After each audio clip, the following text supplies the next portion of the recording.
If I told you that Harvard was banning chemical flame retardants right now, what would you say? What would your questions be? I would first ask, what is a chemical flame retardant? No idea what that is. That sounds important and good, and I support that. I'm not sure exactly what that means. Yeah. What does that mean? What spearheaded that idea? Like what catalyzed that thought? Well, I don't know much about chemical fire retardants, but if they're polluting the environment, I'd be in favor of getting rid of them. I'd also like to know what the university is going to do to replace them. I guess I'd also be curious if they're banning them because they have like adverse health effects. Harvard's Office for Sustainability has decided that new building materials and furniture on Harvard's campus will no longer contain chemical flame retardants. Let's get into why. Firstly, what are chemical flame retardants? Flame retardants are a type of chemical that are supposed to slow or even prevent fires. We put them in furniture, building products like insulation and textiles, electronics, and children's toys. They might slow the spread of fires, but only by a few seconds, and they often actually make these fires even more dangerous. These chemicals do burn, and when they do, we breathe in these dangerous fumes. Even during everyday life, these chemicals can enter our bodies.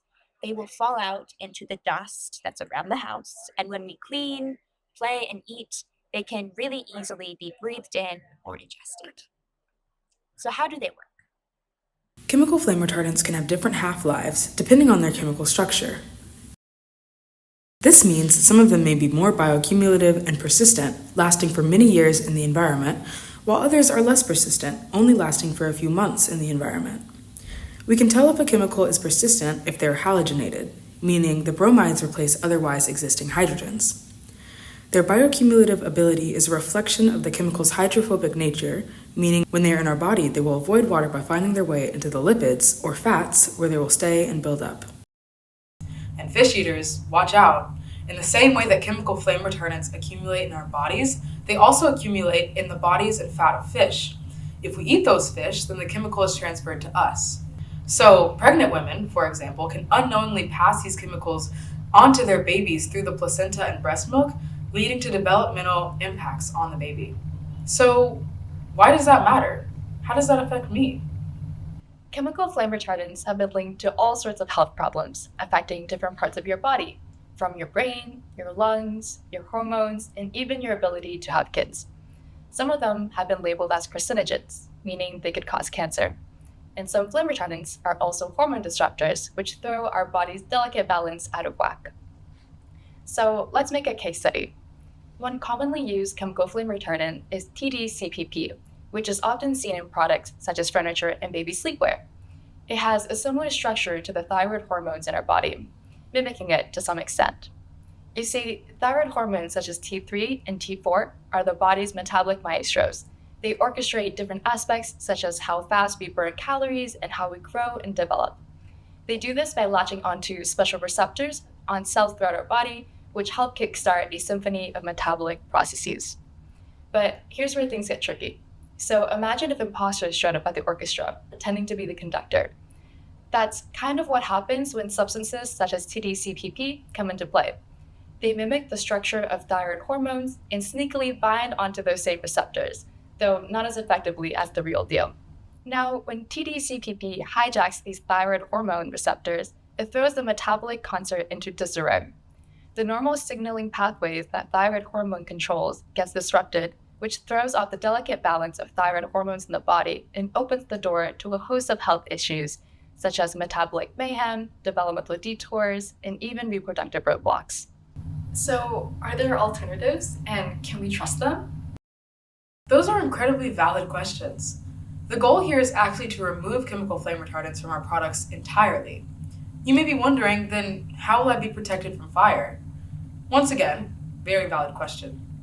But what if I told you that chemical flame retardants are being used in furniture that doesn't actually require them? Rather than using chemical flame retardants, other materials can be used that are naturally more fire resistant.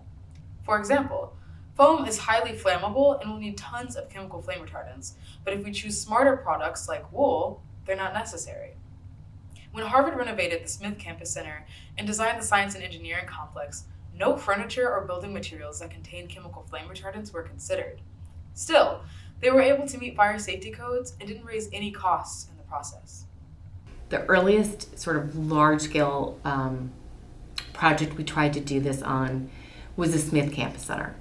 And we thought this was manageable because they were really only renovating 3 floors, and there was going to be 3,000 pieces of furniture from 27 furniture manufacturers. And we thought, well, if we can make it work here, we can make it work anywhere. When we started, 75% of the furniture manufacturers, so those 27 furniture manufacturers, had never even heard of the Healthcare Without Harm Healthy Interior Standard. And they all met the standard on time and on the same budget. So as we wrap up today's discussion, it's clear that Harvard's initiative towards integrating flame retardant-free materials sets a vital example. By prioritizing health and safety, they have paved the way for healthier environments. But this isn't just about institutions. It's about individual choices too.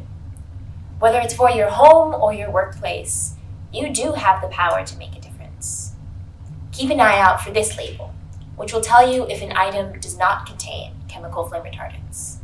Opt for polyester or wool over foam when buying furniture. And for our manufacturers, let's look into ways to create more flame retardant-free options.